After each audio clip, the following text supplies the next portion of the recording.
నీ భర్తకు నువ్వు అందంగా కనిపించకుండా సింపిరిగా ఇంట్లో ఉంటూ బయటకు వెళ్ళేటప్పుడు పూసేసుకుని వెళ్ళావనుకో, ఏం కమ్యూనికేట్ చేస్తున్నావు నీ భర్తకి?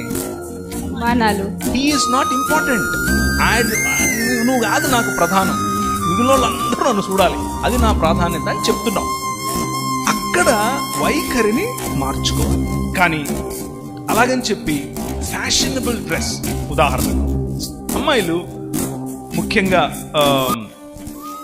దాన్ని ఏమంటారు, పరిపక్వమైనటువంటి ఆలోచన విధానంలోనికి ఇంకా రాకుండా అప్పుడప్పుడే ఎదుగుతున్నటువంటి అమ్మాయిలు, అడాలసెంట్స్,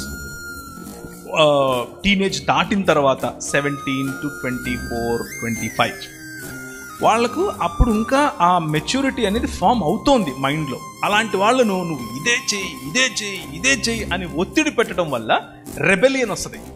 రెబెలియన్ వచ్చి నా ఇష్టం, నేను ఇదే చేస్తా అంటది ఆ అమ్మాయి. అలా వద్దు. Walk with them and show them. చెప్పండి వాళ్ళకు, దీనివల్ల ఇది సమస్య, దీనివల్ల ఇది సమస్య.